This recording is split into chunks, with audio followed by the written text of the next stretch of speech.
The Seven Circles of Sunset Springs by Glittering Rapier. The events you're about to read are compiled by 2 employees of Sunset Springs Water Park and Resort. Due to the uninspired naming and marketing of said property, there are surely thousands of Sunset Springs out there in the world. Yet these events take place in one specific location, completely unrelated to any other. Given this story encompasses events experienced separately as well as together from the authors, it will be written in first person from their perspectives. If an event was witnessed by both authors, it will be written in the third person. The town these atrocities take place in is one of the countless towns that survive purely off the tourism industry related to the Appalachian Trail and more specifically, the Smoky Mountains National Park. An area known for more family-oriented tourism, this place is not a party town by any stretch of the imagination. A southern tourist trap to its core, not much debauchery or vulgarity is openly displayed. Yet beneath all the overpriced attractions and wholesome veneer, staggering human trafficking rates and drug use statistics lie purposefully hidden.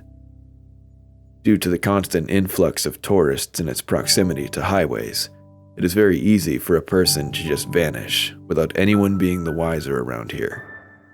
Surrounded by poor backwater towns and underdeveloped counties, it is a wicked Garden of Eden in a desert of poverty. Don't call us whistleblowers. We said nothing until it was too late. Don't call us heroes. There were many that could have been saved. Simply call us witnesses. Callahan's log. I started working at Sunset Springs as a lifeguard almost a year ago, and at first it seemed like overall a decent job.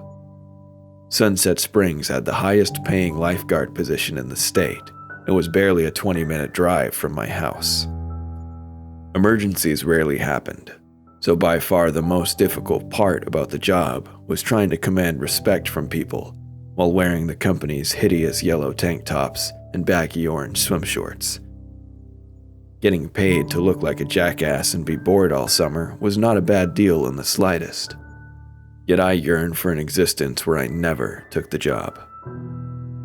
I opened a door that I can never shut, discovered a world that I can never leave, and have seen things that I will never unsee. Sunset Springs was the very definition of an eyesore. It was a towering resort in the middle of the tourist strip, obnoxiously painted in the brightest, sunny colors imaginable. By far the tackiest place I've ever seen. Each of the 7 floors was painted in a different but equally unappealing shade of yellow, orange, or red. The carpets, stained with dingy grime from subpar cleaning, were patterned in rays and sunbursts of yellow and orange. If that wasn't enough with the sun gimmick, the resort's god-awful clip art, setting sun logo was slapped onto practically everything. Even the fake wooden flooring of the lobbies and halls had an aggressive red hue to them. As the lifeguards were pretty much secluded in the outdoor water park, I rarely was inside the hotel other than the jarringly colorless employee areas to clock in and out of my shift. Calling Otto Otter's Oasis a water park was using the term water park very loosely. I thought the last water park I worked at was small, but it was a monolith in comparison to Otto Otter's Oasis. The water park consisted of a pool, 2 unimpressive slides, and a kiddie splash area that was mostly broken. This place was more of a puddle than an oasis. Otto Otter's Oasis itself was surprisingly plain in comparison to the gaudy hotel, with it being composed mostly of undecorated concrete, surrounded by a simple yellowish fence. Sure, its slides were bright orange and Otto Otter was plastered in a few places, but overall it was a surprisingly drab and depressing place, despite being the resort's main attraction. Over the summer, I tried my best to be the perfect model employee, lest I be fired from an Arden-owned property. An absurdly wealthy family-owned business, the Arden family owns and operates numerous hotels, restaurants, and attractions within several towns in this general area. Finding a job after being fired from an Arden-owned business is practically impossible, for they own almost a quarter of the town. And what they don't own, you bet they're on a first-name basis with the owner. Hardly the crown jewel of the Ardens' tourism empire, Sunset Springs wasn't even their most profitable resort. The most popular property was Starline Ridge, an equally shoddy resort barely 5 miles away from Sunset Springs, which the Ardens showed a prominent favoritism to. Nothing seemed to really happen at Otto Otter's Oasis for the first 2 or 3 months. Maybe a rude guest or a kid slipping after running on wet concrete, but nothing of actual note. Monotonous, but you can't really expect much more when your job is to literally watch water and tell people they can't take their newborn down a water slide. However, this all changed when the company started construction on a new building for the resort.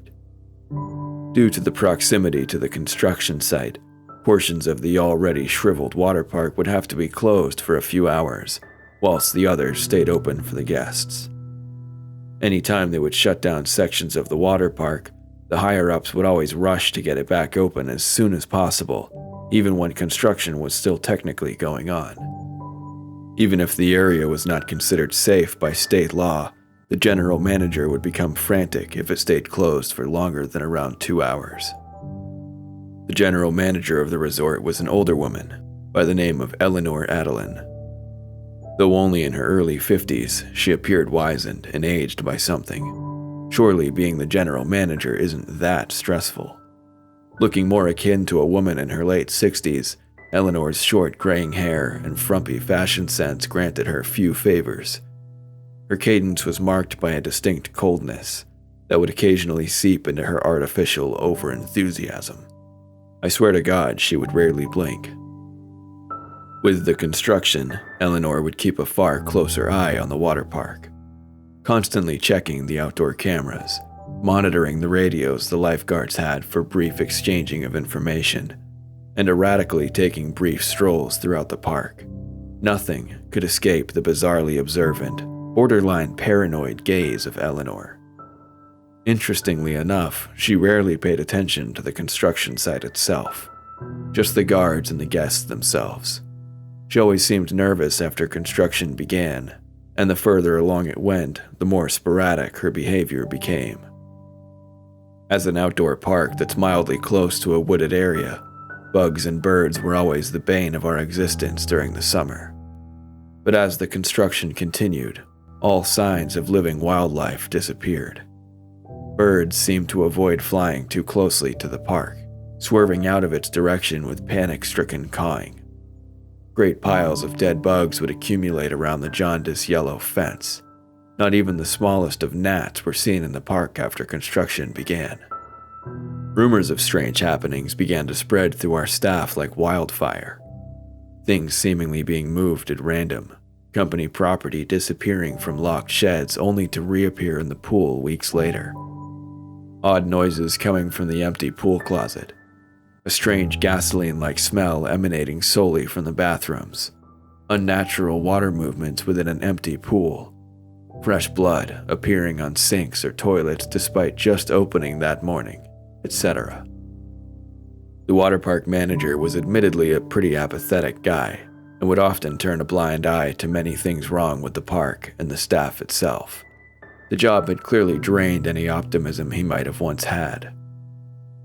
He remained skeptical and lackadaisically dismissive, until an expensive CPR training mannequin disappeared without a trace despite him being the only one in the water park at the time.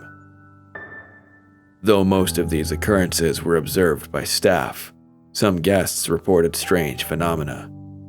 Several children had received similar scratch marks after swimming in the pool. Though this was attributed to horseplay at the time, that doesn't quite explain the bizarre shape of said scratches.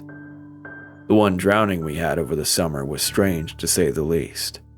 A 5-year-old girl unfortunately went under without her father, mere inches away, even noticing. As it was very busy that day, the nearest lifeguard didn't notice until guests quickly threw a little girl onto land, throwing up water. While she did survive, she had water in her lungs and had to be rushed to the hospital. The somehow sole witness to notice her go under in a packed pool, a boy probably 7 or 8, was later heard claiming the water dragged her under and that the water forced its way down her throat. There were rumors among the guards that the girl had scratch marks on her ankles, similar to the telltale mark that would occasionally appear on children swimming. I was at the entirely opposite end of the park when this incident occurred, so I cannot verify what exactly happened to the girl. There is nothing paranormal about drowning. It is a very real and serious thing. It is our entire job to ensure that doesn't happen. Drownings can be very quick, especially for a child. However, the father claims to have turned his back for mere seconds, and the child was seen swimming decently well for her age prior to the incident. She went down quickly and had to have swallowed a lot of water instantly. It's an odd incident, but isn't necessarily impossible. Some of the phenomena might have had completely rational explanations, if they're not complete exaggerations. I was skeptical, to say the least, at first, until one morning we came to discover something horrible. Mounds of birds had been shoved into all 4 of the pool's skimmers, not a drop of blood between them. Lifeless sacks of feathers and bone, they appeared to be sucked completely clean of any gore or viscera. Management was clearly informed about the theft and vandalism, yet seemingly did nothing in response, prompting 2 lifeguards to quit. Despite their conflicting statements in the past regarding checking the cameras on property supposedly do not record and only show live feeds, though the strange happenings did seem to become fewer and far between after informing management. With the construction of the new building coming to completion, the water park was allowed to stay open fully, thus ending the frantic moderation by Eleanor almost instantly. Eleanor was rarely seen in Otto Otter's oasis again, almost like she was avoiding it entirely. Occasionally popping in to check on us if we were understaffed, Eleanor had gained an apparent distaste of the water park, though made an effort to be overtly nice to the remaining lifeguards. Not too long after these incidents started dying down, the water park manager and a supervisor were fired on the same day. The exact reason for these firings were unclear. However, Eleanor personally made sure they left the premises immediately, but not before she gave them a lengthy declaration in the parking lot.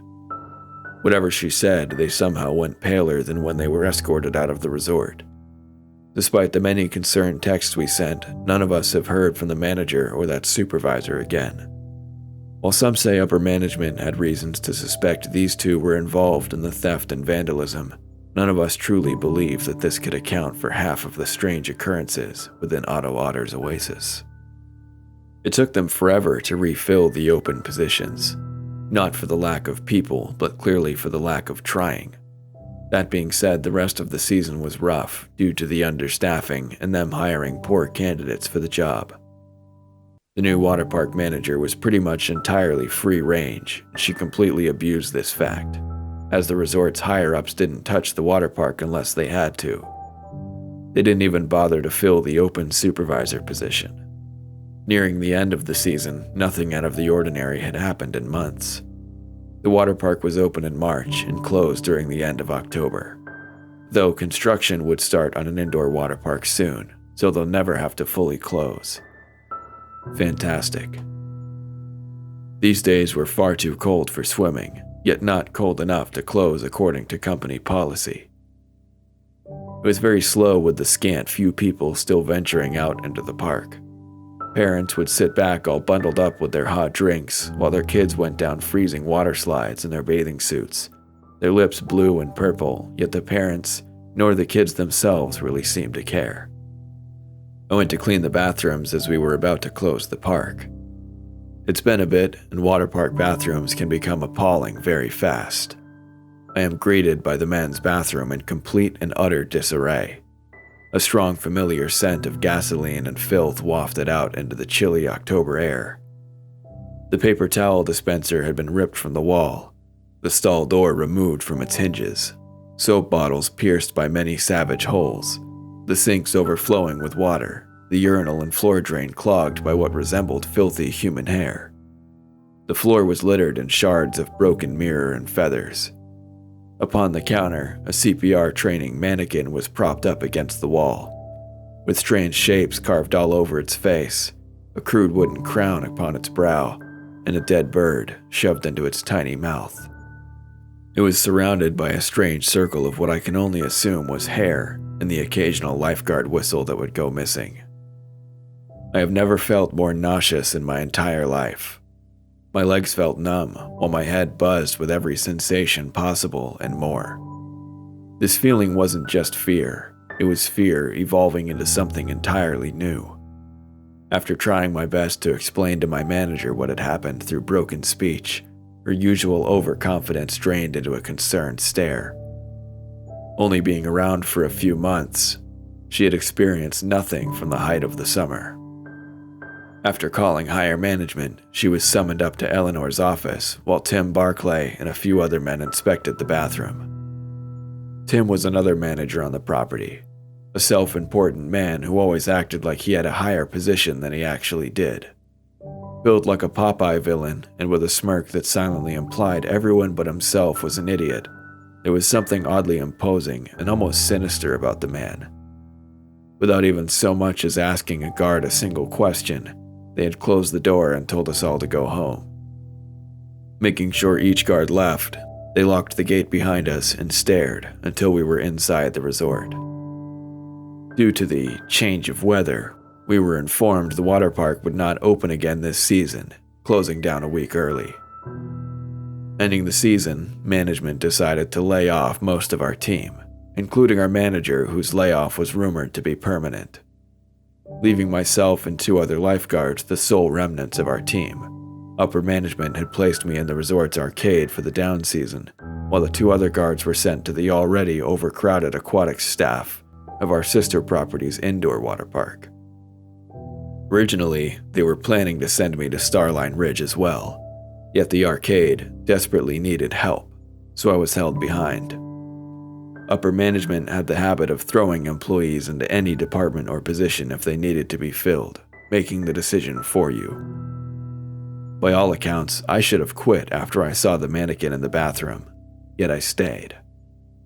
Whether out of curiosity, fear, bravery, stupidity, or all of the above, I continued to work at Sunset Springs. There was something here, something foul. Sunset Springs was hiding something beneath its family-friendly facade. The water park was just the beginning. Clark's log. What a difference a day makes. I went from engaged to single to unemployed in just under 24 hours. Moral of that short but tragic story? Don't date coworkers. But that's nothing compared to what I and my co-author are writing these entries about. Shortly after a devastating string of bad luck, I found what I thought was my ticket out of the dumps. A job posting for an arcade that paid more and had more benefits than the job I had to just quit. Sunset Springs Resort Arcade Attendant. The posting read above the list of lucrative details. I applied and was given a call for an interview within a day. I was hired on the spot, and they even agreed to my previously scheduled vacation from my last job. Within 4 months, the company recognized my technical abilities and asked me if I'd like to transfer to the maintenance department for yet another pay raise. I enthusiastically agreed, and from there my part in the coming events began. Being in maintenance gave me access to almost every area of the decently sized resort. But at first I had no reason to be suspicious of anything, so I came and went, day to day. Without more than glances at the grimy back rooms, stairwells, and the oddly tall boxes full of paperwork from years past. For my first few months in maintenance, I had a second guy on night shift with me. His name was Jimmy. He'd been working maintenance there for almost a year and taught me exactly how to remain out of sight and out of mind while keeping up with what had to be done. We spent more time sharing memes in the maintenance shop than anything else, though. But such was the job in a resort where renovations and expansions had been so frequent as of late. Touching up scuffed paint, touching up scuffed paint and unclogging drains were the most strenuous tasks more common than not. Jimmy started having car trouble frequently though, and being late too many times eventually gave Tim, the hard-ass ex-Marine, manager on duty, the ammo he needed to get rid of one of the duo of slackers. I, of course, being the other one, cited. I lived no more than 5 minutes away though, meaning I had to really try to give any excuse to Tim to axe me too. Jimmy was let go and subsequently told Tim to eat shit on his way out the door. All alone, my first experiences with the dark side of Sunset Springs really began. My first actual event that gave me a sense of dread was right after Jimmy was fired. The resort had just started renovations on the oldest wing of the building, mostly new paint and redoing the ceilings from textured to flat. Being on night shift while the resort was closed for the renovation meant I was the only person in the building all night. One particular night, while touching up paint on the 7th floor, I heard what sounded like a grown man cough down at the end of the hall. This startled me slightly, and I cautiously searched every room in the hallway for the source of the noise. Every room was empty and organized as it was by the housekeeping staff before we closed the building. I cautiously entered 1728, the last room at the end of the hall. I heard the sound of footsteps hurrying down the stairs of the stairwell on the opposite side of the hall.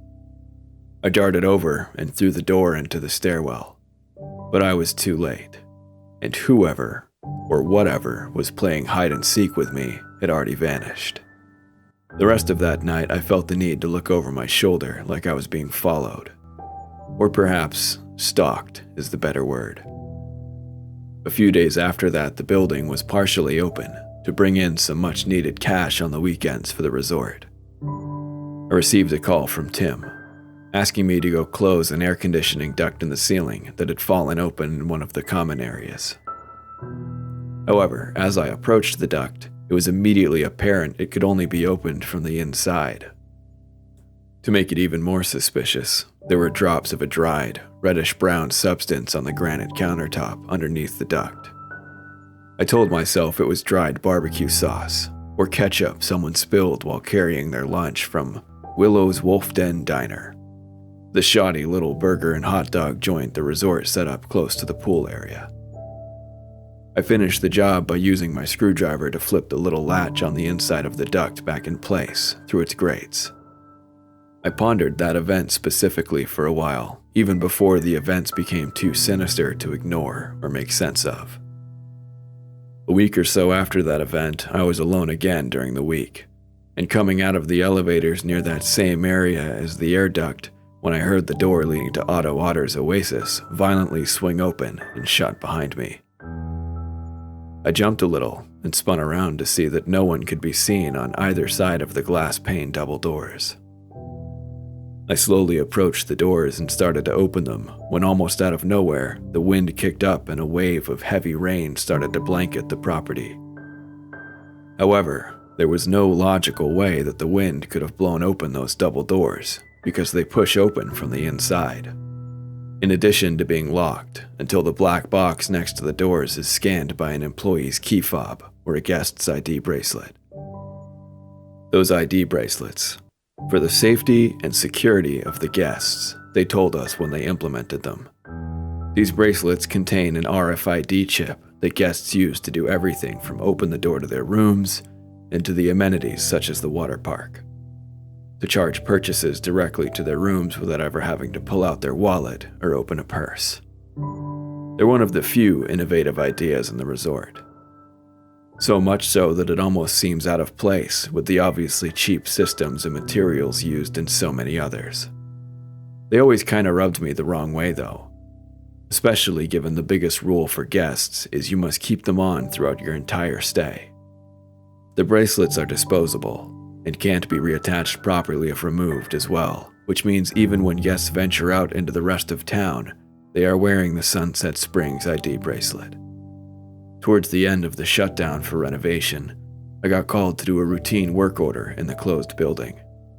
I let myself into room 1308 and started to work. I heard footsteps in the room directly above me. Not big, heavy adult footsteps, but tiny taps, almost like that of a child's. I went to investigate, making a mental note of the room number I was in, as it would be mirrored on the next floor up. I hurried up the stairs to 1408 and opened the door to again find it completely empty and neat. Except this time, I heard the footsteps behind me scurrying down the hall. I darted out to see a little girl in a tattered white dress and a look of pure terror in her eyes. Blue man bad," were the only words she stumbled out before darting down the turn in the hallway to the new wing of the building. I started off to see where she was going, but when I turned, I was met face to face by Tim, the MOD. He had a look of shock on his face and jumped as I did when we both met. "Whoa, what the hell, man? Where's the fire?" he asked, half joking and half mad at what I thought was from being startled by me. The girl, you didn't see her?" Tim laughed a little and shook his head at me. "Man, you need to go get some air. You, me, and the ceiling are the only things in this building right now. It's okay though, you're not the only one. When it gets quiet at night, the housekeepers say they've seen her and a little boy as well. Doesn't make sense though for a haunting because thankfully, no one has ever died on this premises in our 32 years of business." I looked behind Tim, and sure enough, there was no trace of anyone else. The building was dead quiet besides the sound of my startled breathing. "Man, there's been something wrong with the building. It's been more than just this. There's been doors slamming for no reason and red stains on the granite countertops and—" I was cut off abruptly by Tim, his voice slowly growing with a flush of annoyance. "Just go outside. Get some fresh air, okay?" he asked, putting a hand on my shoulder with what seemed like genuine concern. "The paint fumes and isolation are enough to make anyone see things," Tim said, faking a cough due to the fumes he was heavily exaggerating the smell of. I complied and went outside to take my lunch. The rest of the night, I contemplated what the girl said.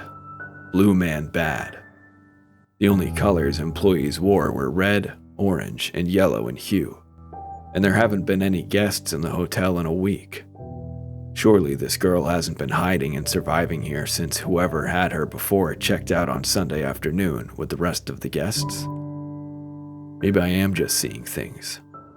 I've been isolated for 8 hours a day, 5 days a week, for 2 months after all.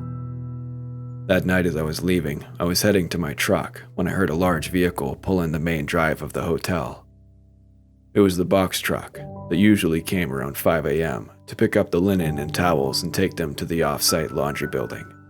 And sure enough, the man in the truck got out and went inside to retrieve the usual wheeled bins we use to move the heavy bags full of dirty towels, bed sheets, and pillowcases. Except as the man started to load the bins into the back of the truck, one of them started to shake. He immediately darted to that bin and pulled up one of the bags that was starting to move slowly. The man pulled a small black spray can from his belt and sprayed the bag, causing it to viciously struggle only to stop moving again. I was frozen in shock for a moment until the man started to turn back towards me. I ducked quickly behind my vehicle and stayed there until the truck left. At that moment, I knew that the girl wasn't a ghost or a figment of my imagination. She was all too real. I almost threw up right in the parking lot when I realized what was going on and what horrible fate could be awaiting that innocent little girl. And at that moment, I vowed to find a way to bring this place down from the inside. I didn't sleep at all that night. How could I? I just saw definitive proof that the company I work for is involved in, at the very least, human trafficking, and possibly far worse. I spent the whole night racking my brain on how I would get proof without exposing myself and probably getting myself killed in the process. If it came to it, though, I was willing to pay the price for the life of an innocent child. However, if I'm dead before the proof can get to law enforcement, then my efforts are in vain also. So my first course of action was planned out as follows. The key ring I carry around daily for work has a key for almost every door on the property except one. a small closet-sized room on the 8th floor of the main building. Now, due to building regulations in this town setting a height limit for buildings as to not impede the scenic views of the mountain range and skyline in the distance, all buildings are required to be at max 7 stories tall for operating floors. But somehow, Sunset Springs was able to get away with one more floor that is not open to the public. The 8th floor is basically our attic, but it's fully fleshed out like the rest of the floors, minus the hideous paint scheme and guest rooms. It's basically a long hallway filled with out-of-date furniture and advertising, with a few closet-like rooms full of what they tell me is just old paperwork. Well, I can never trust another thing told to me in that building, so my natural first course of action is to find a way into that room.